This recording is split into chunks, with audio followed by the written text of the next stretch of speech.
Здравствуйте, вы смотрите видеоканал GameScope, с вами Кристиан. Первым звездным визитом в Россию в 2014 году стал приезд американской звезды. Здесь он представляет новую комедию режиссера Дэвида «Афера по-американски», которая уже получила 3 золотых глобуса и 10 номинаций на премию «Оскар». На утренней пресс-конференции актер подпишет свою новую именную звезду, которую позднее заложит на Аллее Славы в Вегасе. Она там станет 13-й по счету после аналогичных приездов звезд из Голливуда.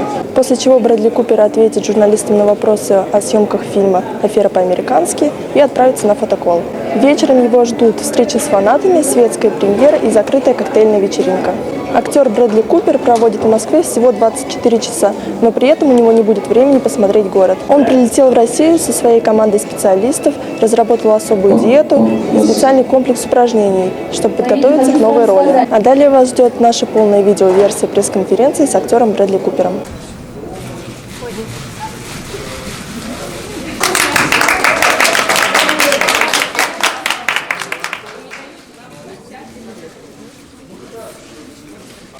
We want to first ask you to sign the stars. Yeah, just a signature. Ну вот, именная звезда Брэдли Купера появится на Аллее звезд.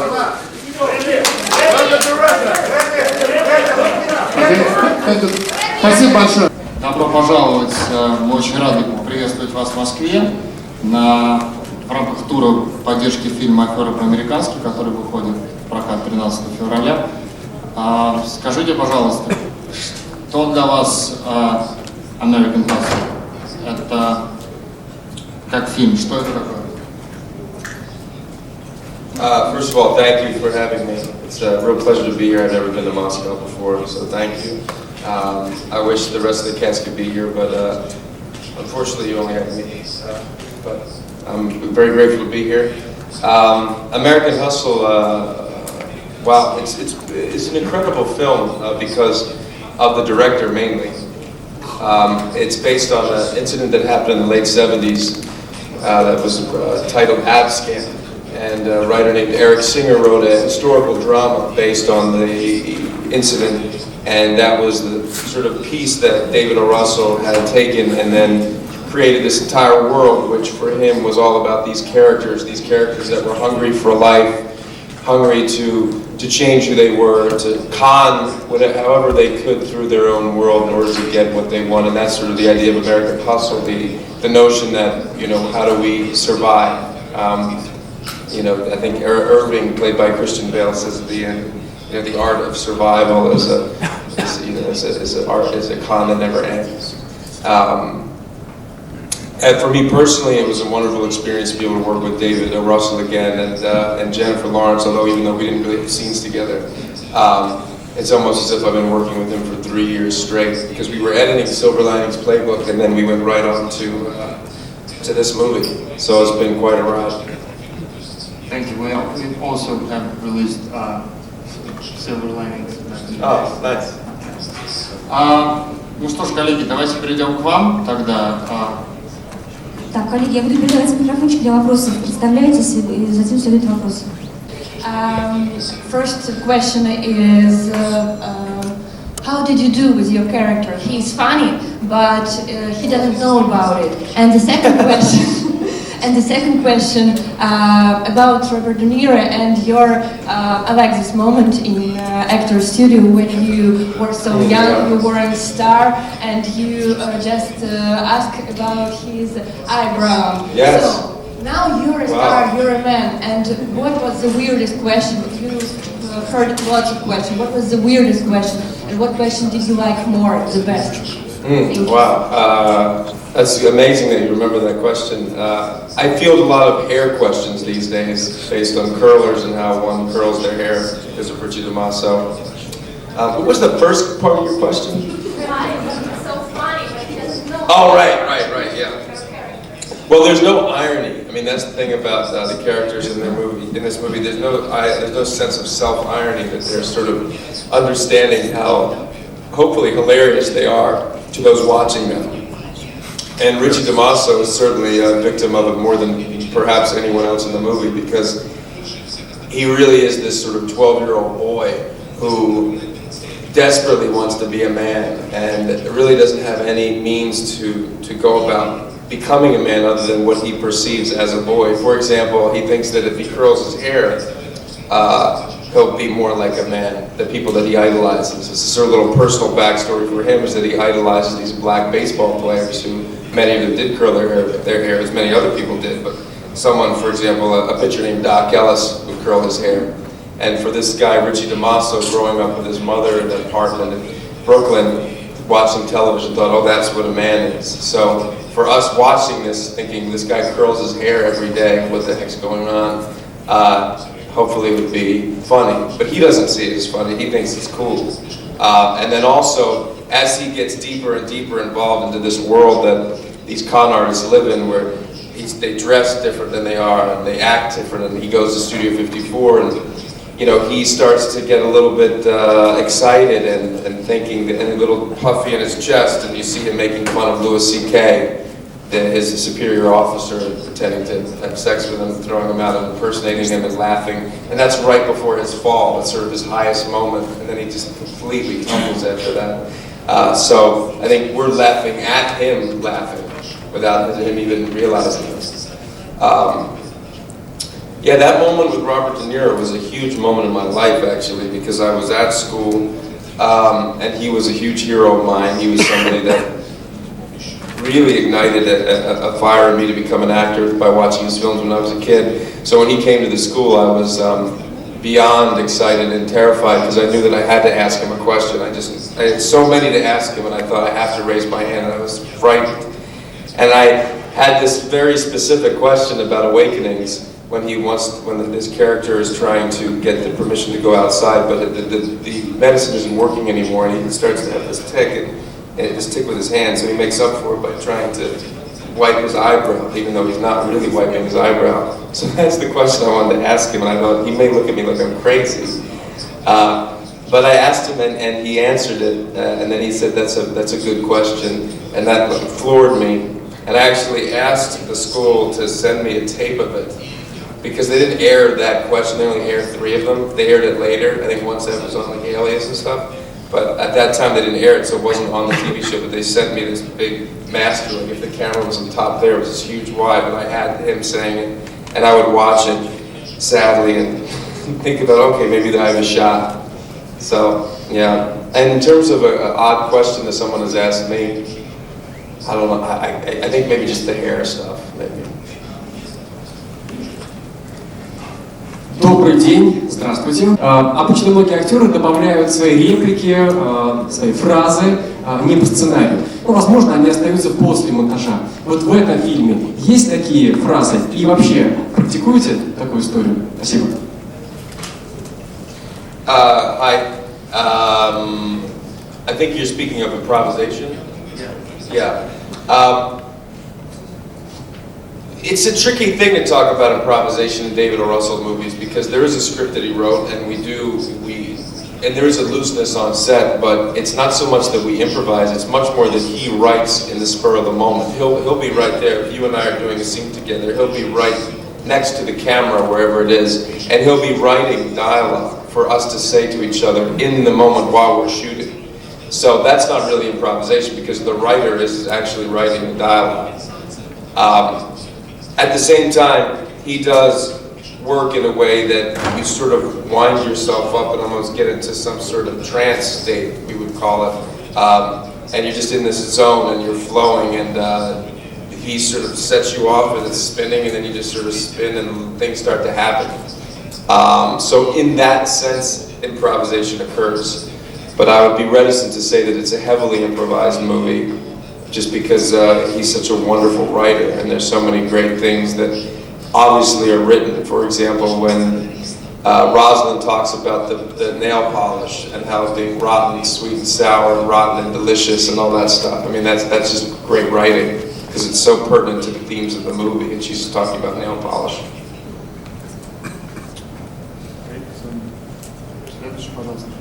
Секундочку. Скажите, вы последние 5 лет пережили головокружительную карьеру. Если еще 5 лет назад вас знали как всенародного душку, вот у вас уже 3-й фильм с Renner. Каково это пережить такую быструю карьеру? Еще один вопрос. Ваш коллега по фильму Кристиан Бэйл отрастил себе живот здоровый и стал вообще точнее. На что вы готовы пойти ради, там, скажем, например, Оскара? Спасибо. Nice connection between the two questions. Storm and stomach. I like it. Something is missing.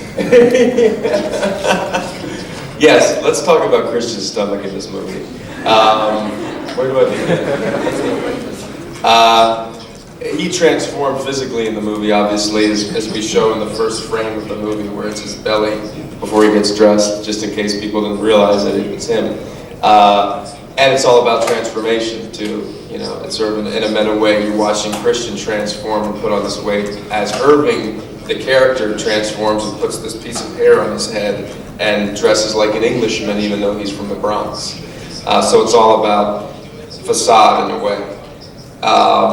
And also, Irving Rosenfeld is based on Mel Weinberg, this character, and while Christian was doing research, he thought, well, you got to play the guy, and the guy was a rotund man who had a comb over. I don't know if he did the spongy thing or not, but so I think that's what inspired Christian to do that, and David was very keen on allowing that to happen. And then the storm thing. You know, it may be perceived that way from the outside, but for me, you know, from the time that I was in school and asked Robert De Niro a question, I've been very lucky to be working. I was a doorman in a hotel when I was in grad school, and then I got a pilot, which is basically a first episode of a television series called Alias, that then I had to go to Los Angeles in order to shoot. And that was that was a major victory for me. I was able to pay off student loans and make a living as an actor. I mean, it's crazy. And luckily I've been able to make a living as an actor ever since.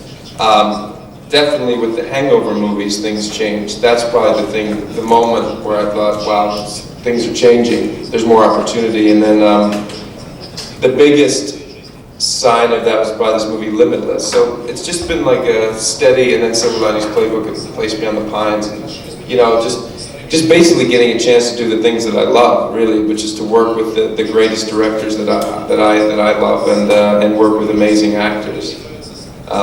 So it doesn't really feel like a storm as much as a nice cloud, a puffy little cloud.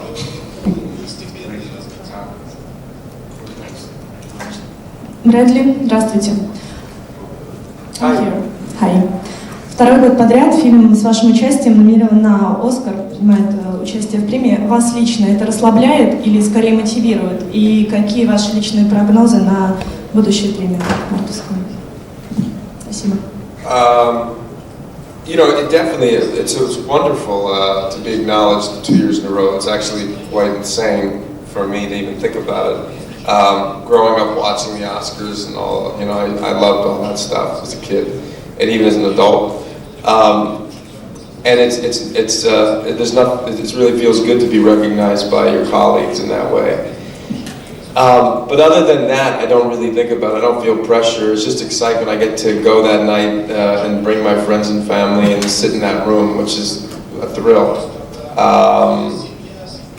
You know, it's a testament to David O. Russell, really, and the kind of work that he's doing recently, because it's the third film in a row for him. And for the future, you know, it would be wonderful for every movie that one does to get nominated for an Oscar. That'd be great. But it's not something you strive for, but excellence is something that we strive for.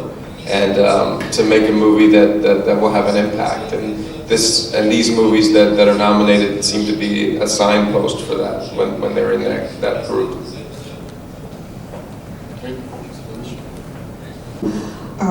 What was your preparation like for the role?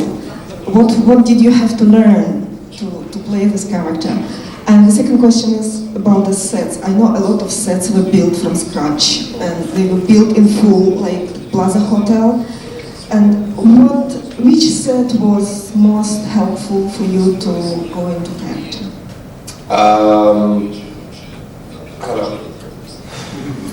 Richie DeMasso was a character that was made from the feet up, as Irving Rosenfeld would say. It's based on a bunch of, a couple of different characters, real guys that were in the FBI at that time, and not one specific man, like Mel Reinberg for Christian. And then also David O. Russell and I were sort of open to the idea of really creating quite a, hopefully idiosyncratic original character that maybe we haven't seen before as the antagonist in a film. And like the idea that he chews his tongue is such an odd thing for somebody to do. But I had a personal connection to it, and so did David, so we thought, how about he chews his tongue? I was watching some footage and the guy had curly hair, and I thought, what if the guy has curly hair? And then we thought, well, maybe he curls his own hair. And it just sort of started to happen like that. What if he walks a certain way? And then all of a sudden, the way he taught, his hands would start to, and then things just started to happen. But if you chew your tongue, and like everything just starts to happen. And also, obviously, the way he talks. And it was very fun that way. And then it was almost, in this instance, it was from the sort of outside in. We talked about these mannerisms, and then we're able to discover through that who he is and why he does what he does. And then once we sort of had this skeleton of a guy, and then when we would breathe life into him in words, we even made more discoveries. The first day of shooting was in Richie DeMasso's apartment. That was probably the most fun I had for the character, because we hadn't planned on shooting it first, but we had such a good rhythm from Silver Linings Playbook that we thought, let's be together this first day of shooting and set it off on the right path.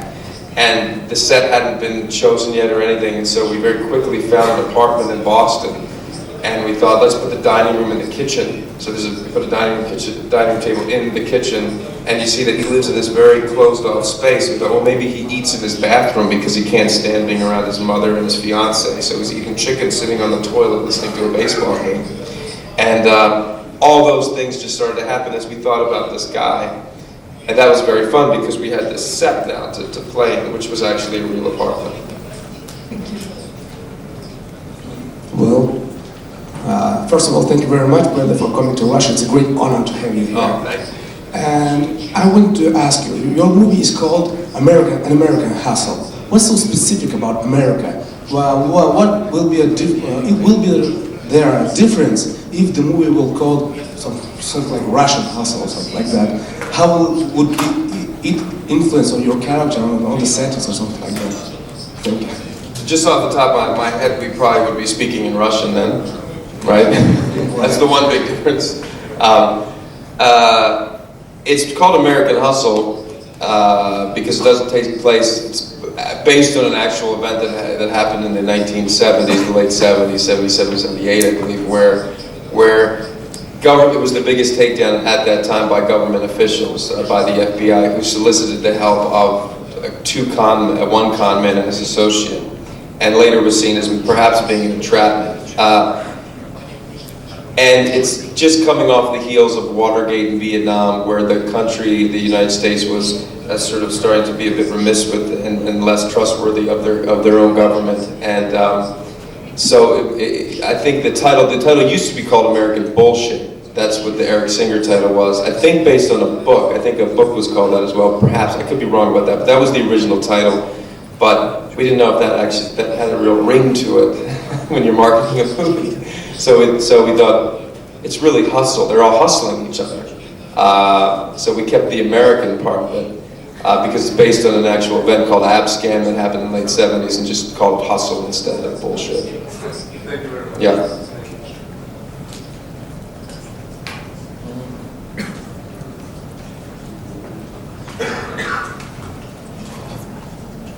Известно, что вы в России всего лишь один день и даже не попробуете национальную нашу кухню, потому что сидите на особой диете. Какой у вас райдер?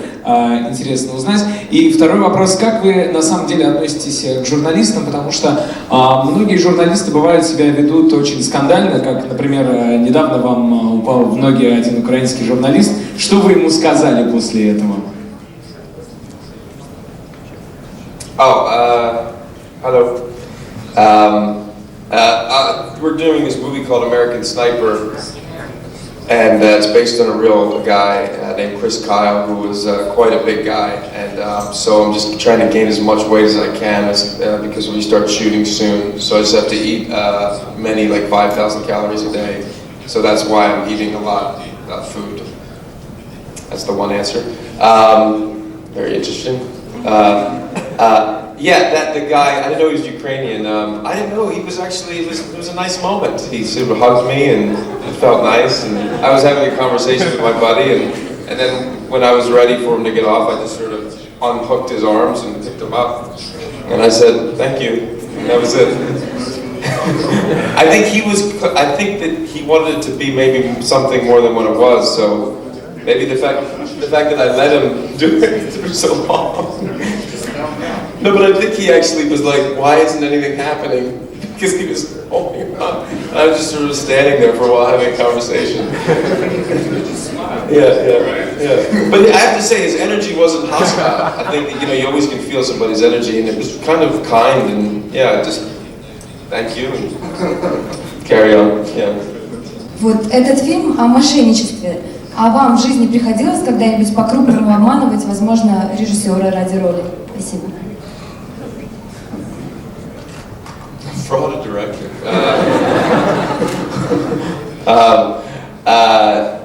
It's a different thing.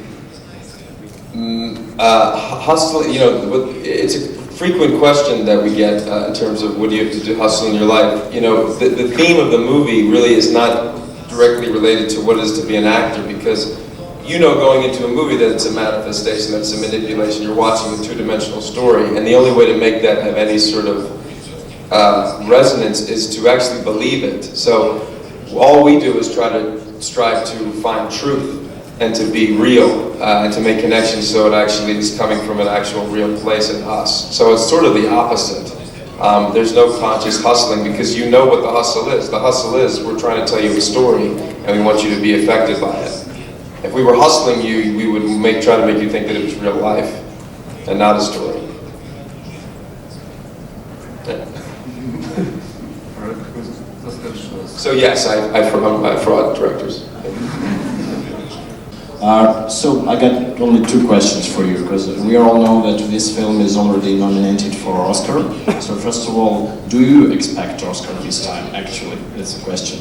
And the second question is, do you have any film of your dream that you really want to do, and the role of your dream? And also the role that you won't do in any case in your life? Thanks. I did this movie, the first movie I ever did was called Wet Hot American Summer. And if you ever see that movie, there's a scene in it, and I thought, well, if I'm going to do that scene, I'll probably do anything. So the answer to that is, I know there is no sort of idea in my head of something I won't do. It's all about the story, and if it's exciting, yeah, of course I would do it. Or compelling, or funny, or comedic. No, don't expect any Oscars. I'd be a fool to. I think anybody would, maybe. Yeah, honestly don't even think about it. It'd be wonderful if the movie won. That would be incredible. Yeah, I do. That would be really, yeah, I would be lying if I said I didn't want the movie to win. It'd be nice. Dream role? I don't have a dream role. I would say I have dream people that I'd want to work with. Like Daniel Day-Lewis, or Clint Eastwood that I have the opportunity to work with now. It was a dream to work with him. Коллеги, вопросы в руки.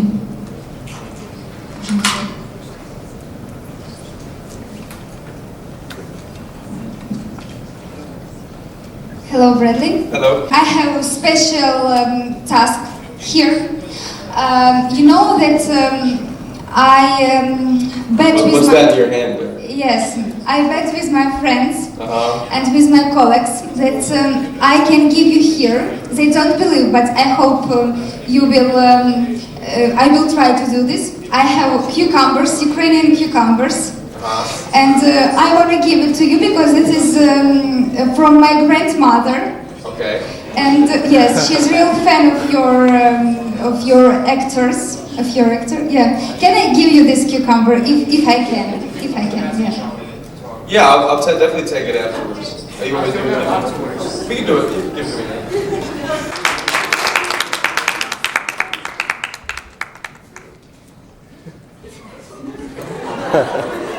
That's a first. What is like working? Okay, I'll go for Russian. Каково это работать с Дэвидом Расселом из проекта в проект? В общем, то есть у режиссера появляется команда. Это облегчает работу или становится сложнее? Выше ли у режиссера, были ли у Дэвида Рассела требования выше, чем на предыдущих проектах на Афере?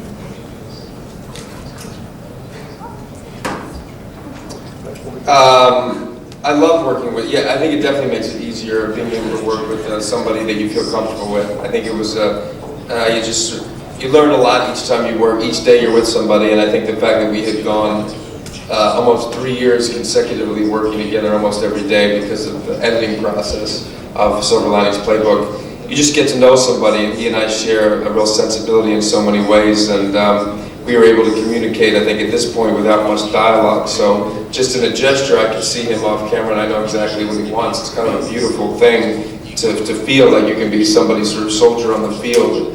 And I think he has that in different ways with other actors, and that's why Christian, Bale, Amy Adams, Jennifer, and I are in this movie. And Jeremy Renner came right in and slid in, as did Louis C.K. and many others. I think anytime you make another movie, you strive to do better. I think he definitely is striving to do better. It's a bit of a bigger movie. It's a different tone. Aesthetically, it's more demanding. There was more production value, more scenes. But the way in which, the method with which he works is exactly the same. And that's a method that I love, that's very intense and free and loose and magical and a bit of a family environment. And yeah, I love it. Еще вопрос. Кого больше в фильме? Чье участие больше? Брэдли Купера? Чье участие больше в фильме? Брэдли Купера как актера или Брэдли Купера как продюсера? Потому что вы также выступаете продюсером на данной картине. Yeah. You mean like what more do I do in it? I'm not sure how to answer this. Do you feel more as a producer there? In this movie? Yeah, more as an actor, or how does comparing, how combining producing and acting? Right. I love it with him because it basically he allows me to be more of a partner with him creatively, which is like an incredible gift for me. And he recognized that collaborative energy on Silver Linings Playbook. I think it was because I was in every scene of Silver Linings Playbook, it felt equal, but producing it and acting in it. But for this one, I was more of a supporting character, and yet, but in terms of the making of the movie and in the editing room and the post-production process, it was the same amount of work as Silver Linings. So I feel very close to the movie because because of many of the scenes that I wasn't even in because I was part of the construction. So just in different ways. But I do enjoy the combination. Следующие вопросы. В фильме очень яркий грим, стиль 70-х. Как вы отнеслись вот к этому перевоплощению в 70-е? Как вам эта эпоха? И второй вопрос. Знаете ли вы российский кинематограф, может быть, даже режиссеров имена каких-то, и есть какие-то любимые русские фильмы? I would love for you to tell me the ones that you love, and I'll make sure to watch them. I'm eager to learn more about Russian cinema. In terms of the style from the 70s, it felt like almost Halloween costumes that we were able to put on. It was a pretty, in quotes, fabulous time for clothing and hairstyles back then that is so different from today. And almost the characters themselves put on costumes in order to create their own identity. So it was, and anytime you can use something physical to immerse yourself into the world, it's a huge bonus. So that period allows for much of that to happen for all of us. But there are many moments, I have to admit, when I'm sitting in a scene with Christian Bale and he's got this thing on his head and I've got curly hair and we're talking in accents and screaming at each other. And I definitely just thought, like, what the hell's happening right now? But he looked at me so, like, he believed so much that I was Richie DeMasso that I sort of had to believe I was Richie. But I definitely found it funny many times. And we did laugh quite a bit on the movie. Next. Я хотел спросить два вопроса у меня. Во-первых, у вас в фильме фантастический саундтрек, фантастический набор песен, в продолжение предыдущего вопроса. Для вас какой музыкой характеризуется вот та эпоха, в которой вы выступили в этом фильме? И второй вопрос, чем закончилась история с рыбалкой, которую вам рассказывает начальник вашего героя, и чему она вас научила? Спасибо. Hello. ELO is the sort of the group of choice for this movie, and Jeff Flynn, who's one of the members, gave many of his unreleased songs to David for the movie, which was kind of a huge coup. Overture and then 18250, I can't remember exactly the number. That's the main number for the movie, and I say that's sort of what epitomizes this film. I think is that. But you know, there's a lot of other music in the movie. There's Delilah and Jeep's Blues by Duke Ellington, and we had a wonderful music supervisor named Sue Jacobs, who really just found and was able to unearth some great stuff. And music is a big part of this movie, as a part of all of David's movies. And they're chosen before. I mean, obviously, Jeep's Blues is a story point, you know, in the movie, and Donna Summer's, you know, song in Studio 54 sort of epitomizes that era too, when Richie DeMasso and Amy and Cindy Cross or Amy Adams are dancing in that place. So it helps story, it helps theme, and it hopefully transports you back to that time period, or even if you weren't alive during that time period, you could get a sensation of that it's authentic. The fishing story, you know, Louis C.K. told the ending of the fishing story on Jay Leno. I can't believe he did it. But we did have an ending to the fishing story that we tried to shoot. You know, you tried many different things. And in the scene where Richie gets his ass handed to him at the end of the movie, Louis did say, you know, I'm going to tell you the end of the ice fishing story. And it just didn't work. So we got rid of it. And it was Louis's idea, actually. He loved that there was no ending to the ice fishing story. You have this long thing, and then at the very, that it actually ends with Richie in the hallway saying, you know, oh, I knew it was your brother. Your brother died. And he said, no, he didn't know he didn't die. He died much later. You know, that's not, it's so, it's sort of a nice sort of red herring there. Спасибо, что вы приехали с этим замечательным фильмом, но хотелось бы узнать, по какому поводу мы встретимся с вами вновь, над чем вы сейчас работаете в этом году и что ждать. Hello. I just wrapped a movie with Cameron Crowe, the director Cameron Crowe, that I think will be out next year, which was a great experience with a wonderful cast: Emma Stone, Rachel McAdams, and Bill Murray, and Alec Baldwin, and it was a great cast. Jen and I did another movie called Serena that I think will be out at some point, maybe this summer perhaps. I'm not quite sure. And then we start shooting American Sniper with Clint Eastwood in end of March. That'll be out next year. So hopefully one of those movies will entice you enough to let me come back here. I can spend more time.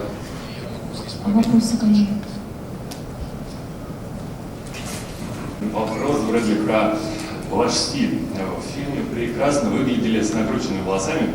Вот, да и в принципе с бигуди тоже ничего. Брутально очень. А в жизни не взяли на заметку подобный элемент стиля и вообще кто вашим стилем занимается? Спасибо. I didn't. I cut my hair after that movie, so I can't curl it today for you. Unfortunately, I would otherwise. I fell in love with that hair. I'm not kidding. It would take 3 hours every morning, and then once it would get wet, it would go straight again. So I would try to just go as long as I could without taking a shower, so that I could keep it curly. Or yeah, I would take like a bath, you know what I mean, or like not get it wet. Yeah. And we tried to. When we thought about doing the curly hair, I actually didn't think my hair would be thick enough to make it look right. I thought maybe, I don't know why I thought that, but, and then so we put on a bunch of wigs first, and I really looked like one of the Three Stooges. It was just like, this was not working. And then one day we thought, well, let's just curl it.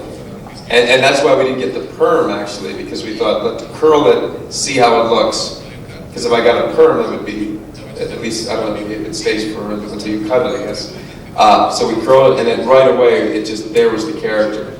And then we thought, oh, he curls his own hair. He didn't get a perm. He actually curls it every day. And, which was a ridiculous choice, because then I had to do that for 72 days, or 62 days. But, yeah, so that's how that was born, and that was my own style. No crazy person suggested that except me. Не секрет, что множество российских девушек ждут уже выхода фильма в прокат и хотят посмотреть этот фильм. Что вы можете пожелать им?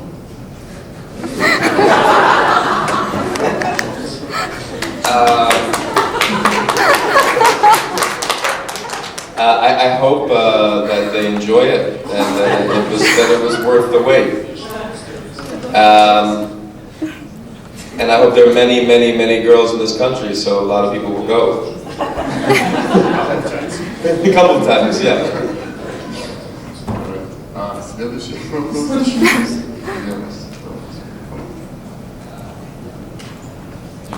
It's me again. Yeah. I'll ask you my favorite question, actually, because it's always interesting. So I hope it's connected for you, this two-parted question. So first of all, who actually helped you doing your first actor steps, and who you can call a hero of your life? Actors what? Actor steps, your first steps in your actor's career. You mean like first job? Yes, of course, and the first training maybe. The first job, I was an extra in a telecommunications commercial, so the guy I guess I was throwing the football with was helping me out, but there wasn't really anybody giving me direction. I did an episode of Sex and the City, which was a television show in the United States. Sarah Jessica Parker was very nice, because I was nervous and excited, and she sort of made me feel much more comfortable and asked me to have lunch with her and her brother during the lunch instead of just sort of sitting there waiting to go back to work, so that was nice. What was the second thing? Oh, the hero of my life?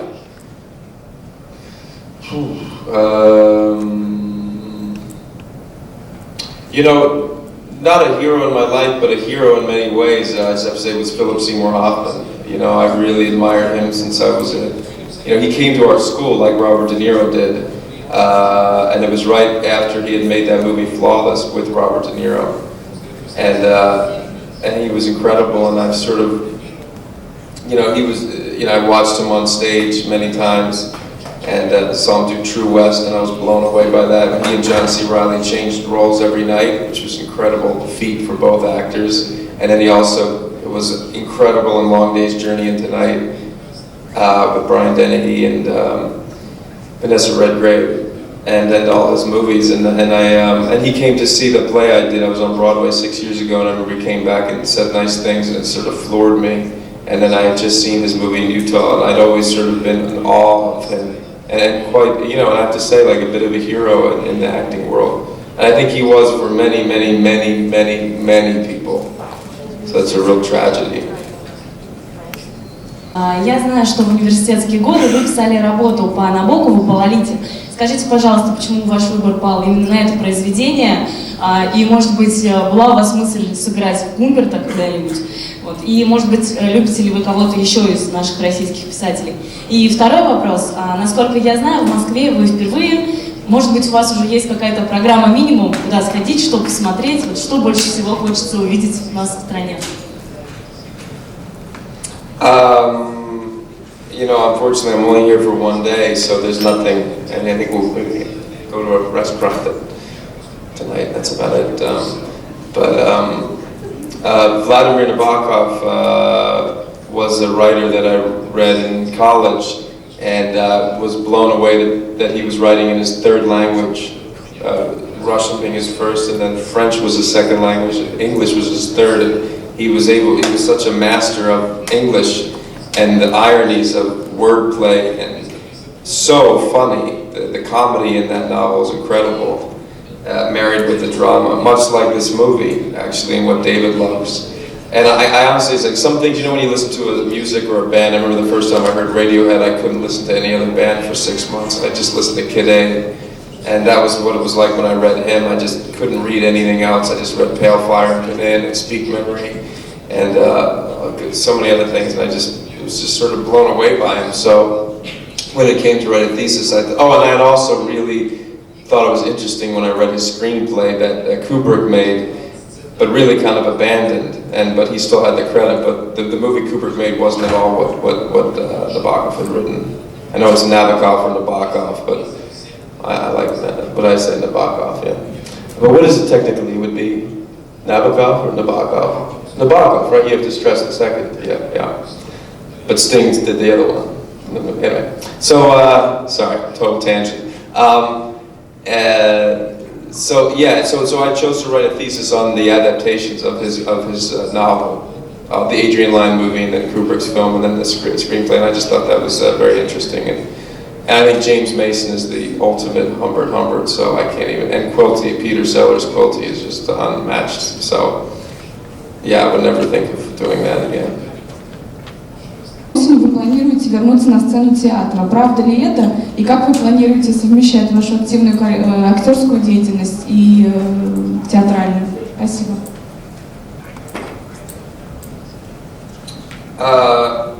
One of the films that was the reason why I became an actor was The Elephant Man. David Lynch's The Elephant Man. I was kind of obsessed with it. And then when I was in grad school, we had to do a thesis, and I learned that there was a play by Bernard Pomerantz that was before the movie, and so I thought, it would be great to do that play, scenes from that play, and took a chance and did it, and kind of loved it, and then we did it at this summer theater 2 years ago called the Williamstown Theater Festival, and it went well for 2 weeks, and so we're lucky enough to bring it to Broadway next fall, The Elephant Man, and it's like a dream, actually. He died when he was 26 or 28, and so I knew that time was coming for me to do it, otherwise I'd get too old. So I was lucky enough that a theater's going to do it, and actors are going to join me, and or I'll join them. And and in terms of marrying that with film acting, it's all the same. I mean, really, it's telling the truth. And I think it's the hardest thing you could do as an actor is do 8 shows a week on a stage. So it's almost like going back to boot camp or something for acting. But I can't wait, I'm excited. You're all invited to come next fall. Okay, next one. Следующий. Do you have your secret recipe, your signature method to fight the hangover? And if yes, can you share it, please, with us? If I have a way to get rid of a hangover? Yes. Oh, well, I haven't heard that question in 6 years. It's awesome. In the words of Zach Galifianakis, I think he said that boiled yams or something was the way to go. But no, unfortunately, I think you just have to sit through it and wait for it to end. Yeah, that's one of the presence of a hangover, yeah, or drinking, yeah. Все, больше у нас нет вопросов. У кого-то еще есть вопросы? Нет? Все? Окей, so, есть. Нет, ну, окей, so, спасибо вам большое, что вы пришли. Мы всех ждем на фотоколе наверху и вечером на наших премьерах.